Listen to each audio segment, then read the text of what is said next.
it's a bad thing. I don't know. Let's find out together. Here's what happened.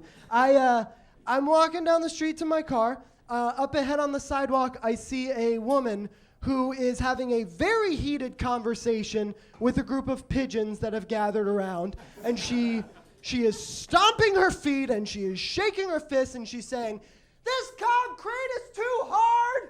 I told them that when they were pouring it, but did they listen to me?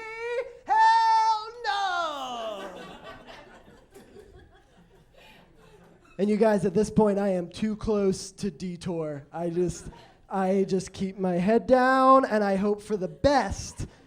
And that didn't happen. What did happen was that without skipping a beat, this woman goes, "And this cupcake-eating motherfucker wants to act like everything's okay."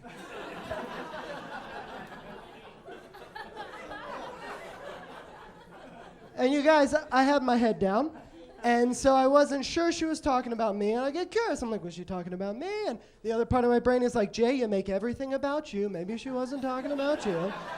We don't know for sure. There's no way of telling. So I get to a safe distance. I cross the street, and I turn around, halfway expecting to see like a guy behind me with a cupcake in hand, just like, "I've got a cupcake, yes I do, everything's great, yes, yes, yes." And I'd be like, oh, that was the guy she was talking about. I didn't see that guy. What I saw was the woman going.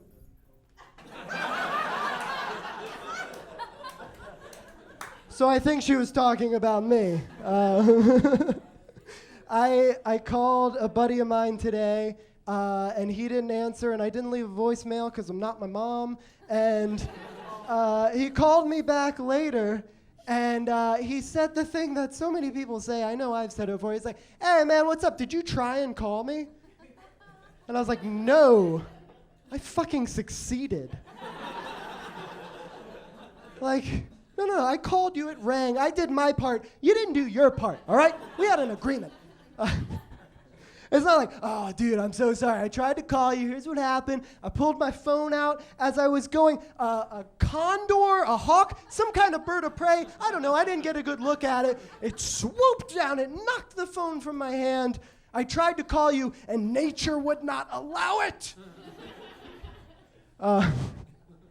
I grew up going to a cool, fun church. And the kind of cool, fun church that has karate classes. Yeah. So that's why I'm on stage being a comedian now. The class was called Kicks for Christ. And I wish it wasn't. I wish that wasn't the truth, but it is. So I was really excited. I signed up for the class. I got there. The guy that got to teach it, I knew all the karate lingo, so I called him sensei, and he was like, "No. The Lord is my sensei. I'm Mr. Scott." I was like, "What the fuck, man? We signed up. We're paying money. Let us do the whole thing. Come on." It was very similar to normal karate classes. I think you line up, and you do the punches and the kicks. But while you do the punches and the kicks, you recite Bible verses in unison. So I started to think, what would have happened, if you were just like a guy and your car broke down, and this was way back before people had cell phones, and so he thinks "Oh, but look on that hill, a church. Thank you, Lord, I can go and make a phone call." And you walk up and you open the door of that church and you see this army of brainwashed ninjas just going, "I can do all things through Christ who strengthens me." You'd be terrified. You'd be so scared. I wasn't getting everything I felt like I should be getting out of that karate class at my church, so I quit. And it was bad timing because the very next week, a kid in my neighborhood, this older kid, decided he wanted to fight me. And I was scared, you guys. But then I remembered my training. So later that day, we were in the parking lot of the grocery store near our neighborhood, and all these kids are circled around, and me and this kid are in the middle.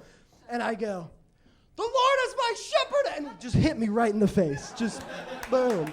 Right in the face. I quit the week before we learned blocking.